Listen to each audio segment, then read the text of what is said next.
Text overlay, subscribe to this channel. They thought the babysitter was safe.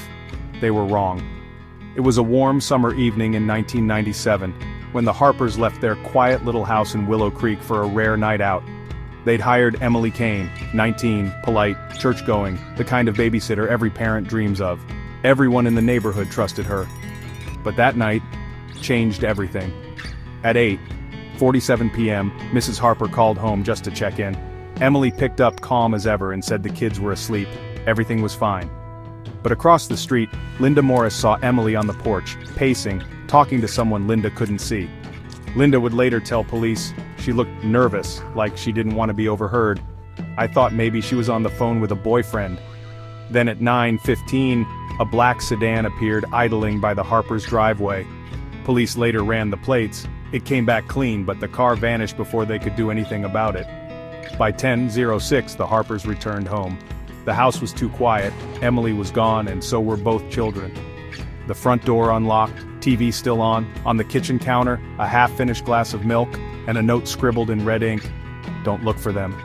No forced entry, but muddy footprints from an adult man in the living room carpet, and a child's blanket snagged on the backyard fence. Police learned Emily had been getting strange calls from a guy she met online. She told friends he made her uncomfortable, but she didn't want to tell her parents. That night, records showed she made a 7-minute call to an untraceable number just before she vanished. 3 days later, the black sedan turned up abandoned 40 miles away. Inside, a pacifier, and a photo of Emily, taken from outside the Harper's house the night before. No fingerprints, no DNA. Whoever did this was good.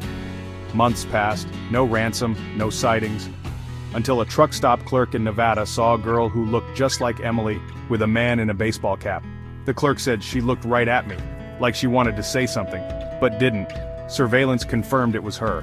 By the time police got there, they were gone. To this day, Emily and the Harper kids have never been found. The case is still open, and the question lingers: was Emily a victim, or was she part of something much darker? Detective Harris put it best: the thing about trust is, once it's gone, it never comes back. And in this case, we may never know who truly broke it. Linda Morris, the neighbor, sits across from Detective Harris. Detective: tell me again what you saw. Linda: she was on the porch pacing, she looked scared. I thought she was talking to a boyfriend, but I never saw anyone else. Detective: did you hear anything? Linda: just her voice, she kept saying, no, please, not tonight. I wish I'd called someone.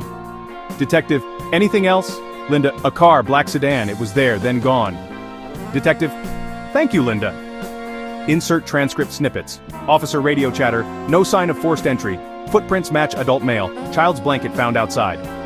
Another neighbor, Mr. Patel, reports seeing a man in a baseball cap near the fence at 9:20 p.m. Detective: did you recognize him? Mr. Patel: no, but he was watching the house. Police review security footage from a nearby gas station. Detective Harris: freeze it there, zoom in. On the screen, Emily, clutching the youngest Harper child, glancing over her shoulder. A man in a baseball cap stands by the car, face obscured. Detective: enhance the license plate. Officer: it's been tampered with. In the evidence room, a pacifier, a photo of Emily, and a note in the same red ink: you were warned. Detective: why would Emily run if she was scared, or was she helping him? Months later, a postcard arrives at the Harper's house. No return address, just a single line: they're safer with me. Detective Harris: case remains open, the truth may never come out. Voiceover. A year after the disappearance, a new witness comes forward: Emily's childhood friend, Sarah. Sarah sits in a dimly lit interview room, hands trembling. Detective Harris: Sarah, why come forward now? Sarah: I was scared. Emily called me that night. She said she was in trouble, that someone was watching her. She begged me not to tell anyone. Detective: did she say who? Sarah: no, but she mentioned a name, the Watcher. She said he knew everything about her. Detective: did you see anything unusual before that night? Sarah: a man in a baseball cap, always parked near her house. Emily said he left notes in her mailbox. Detective: why didn't you tell us sooner? Sarah: I thought it was just paranoia. But after she vanished, I started getting calls too. Heavy breathing, silence.